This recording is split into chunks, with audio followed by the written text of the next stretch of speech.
Bonjour à tous. Nommé le 11 janvier 2024, 5 jours plus tard, ce 16 janvier, déjà une montagne de scandales, un panier de crabes, un nid de casserole qu'est ce gouvernement Attal, avec Attal lui-même touché. Alors, sur des scandales, il y a des ministres, je vais vous expliquer, également des révélations sur ce qu'est ce monde, et puis des fautes politiques lourdes, déjà des mensonges, en 5 jours.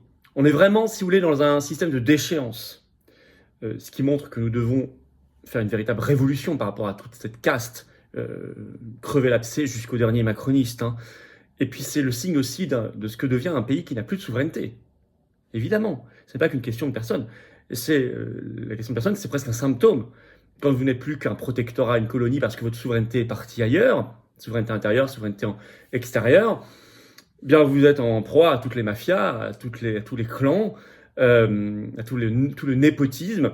C'est classique dans l'histoire. Il faut donc que la France se remette debout. Pour se remettre debout, il faut qu'elle reprenne le contrôle de son destin, qu'elle retrouve sa souveraineté en quittant toutes les instances supranationales et qu'elle ait à sa tête des gens qui n'oublient pas que le souverain c'est le peuple et qui soient respectables et qui aient l'amour et l'intérêt du pays à cœur.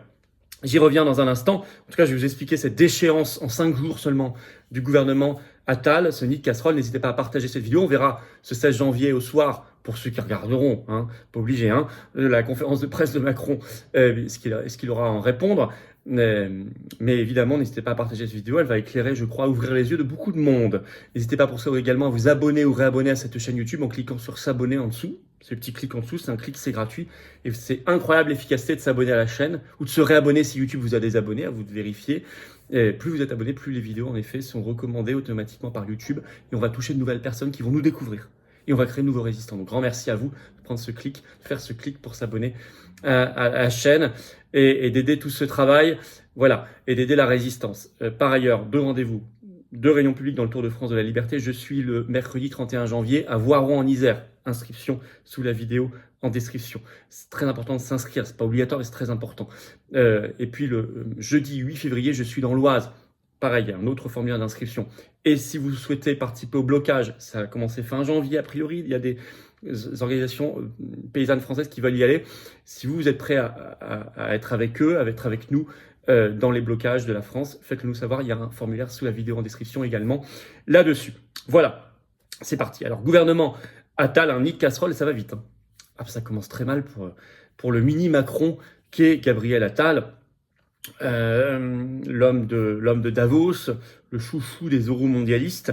On est dans une ambiance fin de règne, fin d'un monde, une ambiance de déchéance, d'entre-soi, de mensonges, de nullité, avec nécessité évidemment plus que jamais de renverser la table, de reprendre en fait le contrôle nous-mêmes, de sortir de cet état de dépendance et de tutelle. Alors d'abord, Attal lui-même, 5 jours Premier ministre, déjà un mensonge sur lui-même. Vous allez voir ensuite, il y a d'autres casseroles qui sont déjà apparues plus politiques, mais il a déjà menti sur son parcours et ça a été révélé. Les Échos, 9 janvier, donc lui était déjà nommé Premier ministre, il n'y avait pas encore son gouvernement. En fait, c'est un détail, vous me direz, oui, mais c'est souvent, vous savez, dans les détails que se niche notre capacité à voir si quelqu'un est sincère ou pas. Non, il n'est pas diplômé de l'université Paris-Panthéon-Assas, contrairement à ce qui était dit, à ce qu'il a dit. Et ça a été révélé par les Échos ce 9 janvier dans l'article. Il suffisait de contacter l'université. Je vous cite l'extrait, c'est très court. Son bac en poche, Attal intègre Sciences Po Paris en 2007. Il en sort diplômé en 2013 avec un master en affaires publiques, un cursus en parallèle duquel il suit une licence de droit à l'université Paris-Panthéon-Assas, licence qu'il n'obtient pas, écrivent les Échos, nous fait savoir l'université. Voilà, si on veut raconter l'inverse, si on s'embarque tout de suite dans un mensonge sur sa propre histoire, moi, personnellement, ça ne me donne pas confiance. Voilà, je sais que je ne suis pas le seul là-dessus. Vous savez, il y en a une comme ça qui a beaucoup menti sur son CV, ça avait été révélé, c'était quand elle était ministre de la Défense en Allemagne, Ursula von der Leyen. Vous savez, ça touche quand même des catégories aussi, des profils. Alors, les ministres. Alors là, un nid de casserole. D'abord, la ministre de l'Éducation nationale, il y a beaucoup à dire. Amélie Oudéa-Castéra. Donc, elle nommée depuis 5 jours au moment où j'enregistre cette vidéo. Hein. Elle est empêtrée dans plein de problèmes. Dès les premières heures, d'abord dans un gros mensonge. Parce que le mensonge, on voit bien, c'est l'ADN de la Macronie. Alors, je rappelle d'abord que, on va revenir sur son mensonge, mais d'abord Amélie Oudéa-Castéra. Elle devient ministre de l'Éducation nationale, mais également des Sports et des Jeux Olympiques. Et j'ai dit dans mon direct vendredi dernier que ça me paraissait très problématique parce que l'Éducation nationale, c'est vraiment à plein temps, c'est la plus grosse administration de l'État, c'est énorme, c'est l'avenir de la nation. Et en même temps, les Jeux Olympiques jusqu'au mois d'août, a priori, vu qu'ils ont lieu à Paris, en France, elle va être très occupée, enfin normalement. Donc c'est assez extraordinaire qu'on lui mette les deux casquettes. Alors elle, c'est vraiment ce que Mediapart appelle dans un article le 15 janvier, son couple, un parangon des élites françaises. Puisqu'en effet, elle est l'épouse de Frédéric Oudéa, qui fut PDG de la Société Générale, des plus grandes banques françaises, et aujourd'hui, PDG d'un labo pharmaceutique, Sanofi. C'est pas assez dit, ça. On a une des plus grandes ministres du gouvernement qui est l'épouse du PDG de Sanofi. Au moment où il y a déjà toutes ces suspicions, tous ces problèmes sur les conflits d'intérêts. Alors c'est vraiment l'entre-soi. Il y a ça. Elle est de la même promo de l'ENA qu'Emmanuel Macron. Et puis, Le Point a fait l'enquête sur sa proximité, sa collusion avec le monde des médias, et c'est incroyable. Écoutez ça. Écoutez ça. Enfant, je cite Le Point, hein, enfant tous les dimanches, Amélie Oudéa-Castéra jouait au tennis avec ses deux oncles, les deux grands journalistes Alain et Patrice Duhamel. Tous les deux excellents joueurs classés au club de Péreux. Après les parties, on se retrouvait en famille autour d'un repas, où l'on débattait de politique durant des heures, époque où la toute nouvelle locataire de la rue de Grenelle, donc aujourd'hui Éducation nationale, pensait embrasser la carrière de journaliste comme ses oncles. Nathalie Saint-Cric étant la femme de Patrice Duhamel. La ministre est donc sa nièce par alliance, comme elle l'avait reconnu sans aucun problème sur le plateau de On n'est pas couché sur France 2 en mai 2022, alors qu'elle était l'invitée de Laurent Ruquier, qui l'avait interpellée. Pardon, je vais attaquer fort, j'ai vu que vous aviez une nièce par alliance qui devenait ministre, parce que Oudéa-Castéra, avant de devenir ministre de l'Éducation nationale, était déjà ministre des Sports.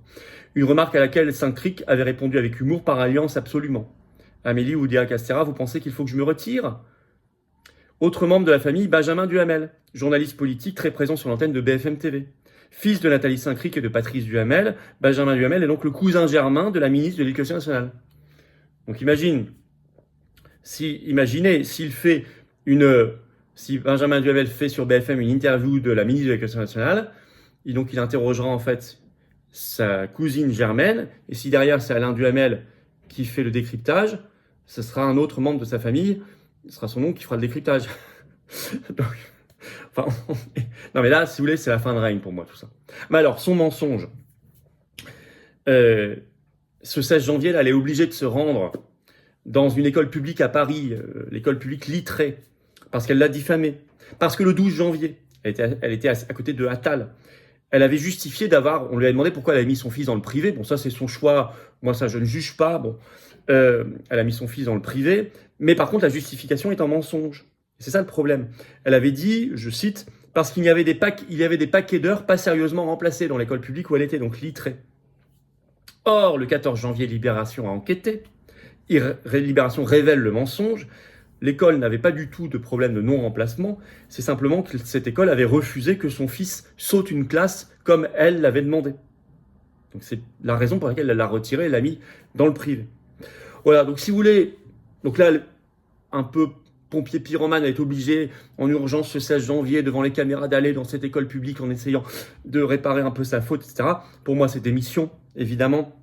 Mais au-delà de ça, son profil, ses fautes, ce mensonge, c'est le signe d'une déchéance. Mais elle n'est pas la seule. Le ministre des Affaires étrangères, on avait déjà parlé de son problème, le problème de sa nomination lors du direct, puisqu'il a été paxé au Premier ministre, Attal. Donc il y a forcément une accusation de copinage énorme. Même Le Progrès, dans un article le 14 janvier, écrit la nomination de Stéphane Séjourné au Quai d'Orsay interroge. Bah oui, quelle est sa compétence? Et puis surtout, on voit tout de suite deux problèmes. Problème de fond. Son tout premier voyage à l'étranger, c'est le 13 janvier à Kiev, en Ukraine, en disant « L'Ukraine est la priorité de la France », je cite. Mais l'Ukraine ne peut pas être la priorité de la France. L'Ukraine est une des grandes priorités de l'État profond, oui, pour une guerre contre la Russie, bien sûr, pour séparer les pays européens de la Russie, pour faire les affaires de Washington. Ça, on l'a bien compris, on le dit depuis le début sur cette chaîne. Mais comment dire l'Ukraine est la priorité de la France? Ça ne l'a jamais été vrai historiquement, ça n'a aucun sens, si ce n'est être un agent de l'État profond. Mais ça, c'est le 13 janvier. Je vous signale que ce 15 janvier, ça y est, il est en Pologne cette fois-ci, avec le nouveau gouvernement Eurogaga de Donald Tusk. contre lequel en ce moment le peuple polonais manifeste déjà parce qu'il fait des coups d'État européistes. Il ferme des médias, il met en prison des opposants politiques souverainistes, etc. Donc, deuxième déplacement, aussi un déplacement d'allégeance à l'État profond.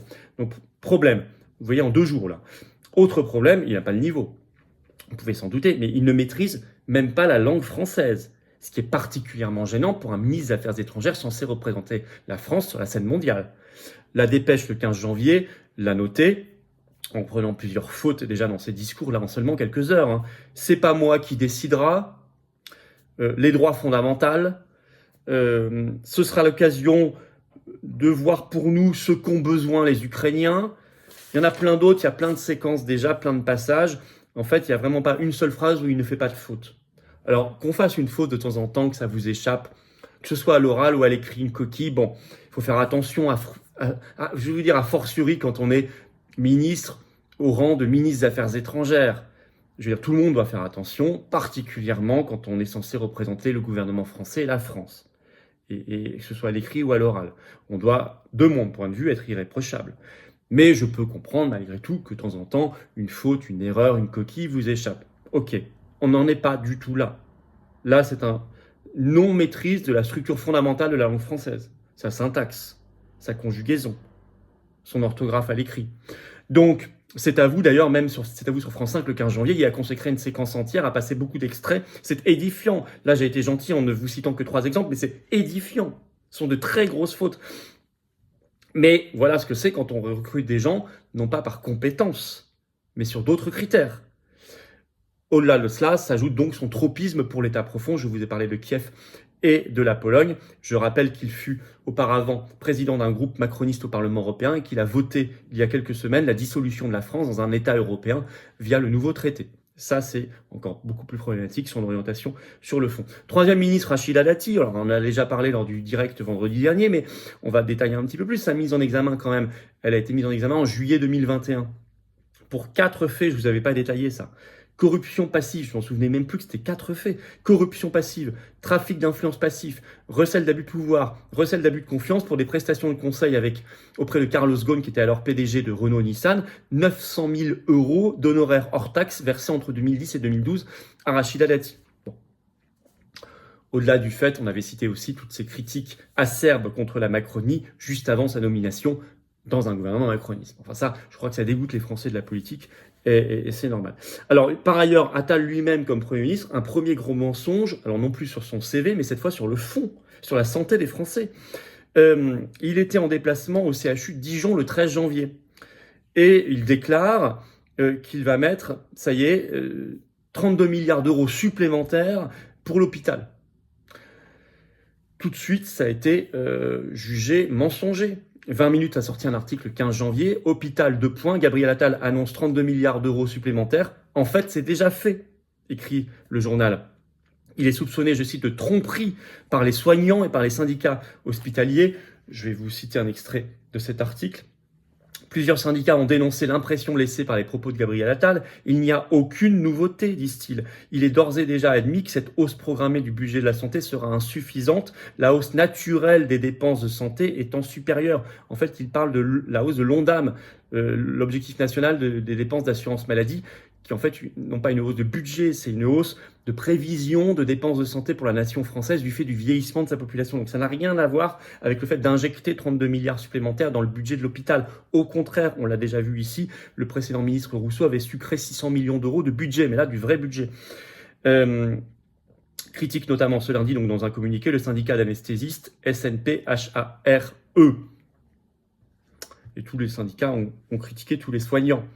Je rappelle, on a appris en décembre 2023 là, que encore une fois en 2022, le gouvernement français a fermé 6713 lits à l'hôpital. La hausse, on va dire, de la suppression de lits, donc la baisse du nombre de lits s'accélère.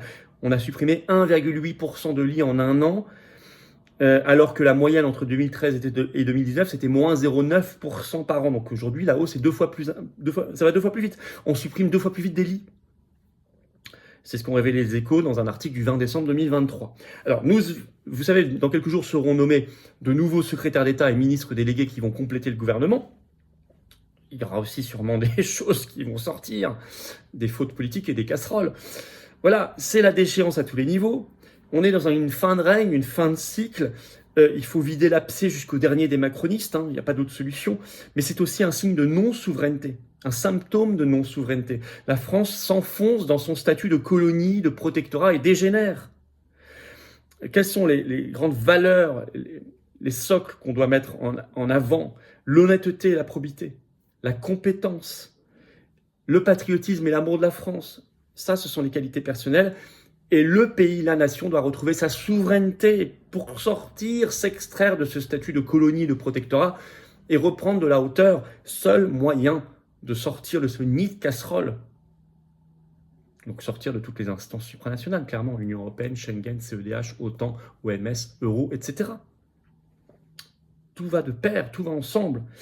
Si ces éléments-là ne donnent pas envie aux oppositions, au Parlement, entre guillemets, notamment à l'Assemblée nationale, de voter la motion de censure, c'est-à-dire le renversement de ce gouvernement, et de ne pas voter la confiance, donc, lorsqu'il va faire son discours politique général à Gabriel Attal, je ne sais pas ce qu'il leur faut de plus. Faites circuler, envoyez ça à votre député. Voilà. Merci à vous de faire circuler. Pour ça, de vous abonner à cette chaîne, vous vous réabonnez en cliquant sur s'abonner, un petit clic en dessous, c'est gratuit. Hop, c'est incroyable. Plus vous êtes abonné à la chaîne, plus les vidéos sont recommandées par YouTube, plus on touche de nouvelles personnes. Merci beaucoup de le faire. Venez nous rejoindre, j'ai besoin de vous, aux patriotes. Vous pouvez adhérer, réadhérer ou faire un don de soutien au mouvement dès maintenant et je vous invite à le faire. Ne restez surtout pas seul, ne perdons pas de temps. L'oligarchie n'en perd pas dans ses mauvais coups contre nous. Soyons unis dans le plus grand mouvement souverainiste et de défense des libertés de France, largement que sont les patriotes que j'ai l'honneur de présider. Venez nous rejoindre, préparons les européennes ensemble, je suis tête de liste le 9 juin, et puis toutes les actions qu'on fait tous les jours. On a fait une très grosse manif encore samedi dernier, nationale, pour le Frexit et les libertés. Enfin, on n'arrête pas, mais j'ai besoin de vous. Venez, vous rencontrerez des gens qui pensent comme vous près de chez vous, on vous proposera des actions. Si vous faites un don, par ailleurs, vous vous aidez à faire plus d'actions concrètes, parce qu'on n'a pas les millions, les réseaux, les copains du système, de tous ces gens-là. Nous. Adhérer, c'est le premier lien sous la vidéo en description. Ce lien, je l'ai mis également en commentaire épinglé, une petite fiche sur l'écran maintenant et dans quelques secondes un lien sur l'écran. Faire un don de soutien au mouvement, c'est le deuxième lien sous la vidéo en description. Tout ça, c'est défiscalisé aux 2/3 de vos impôts. Baisse concrète de vos impôts. Vous mettez 60 € en adhésion à adhésion don, vous baissez vos impôts de 40 €, vous mettez 600 €, ça fait moins 400 €, vous mettez 6 000 €, ça fait moins 4 000 €, vous mettez 6 €, ça fait moins 4 €, etc. Voilà, comme vous pouvez, comme vous voulez, comme vous avez envie. Mais venez. Par ailleurs, 31 janvier au soir, rayon public en Isère, Voiron, inscription sous la vidéo en description. Et 8 février dans l'Oise, autre inscription sous la vidéo en description. Bravo aux donateurs, aux réadhérents, bienvenue aux nouveaux adhérents patriotes et vive la France.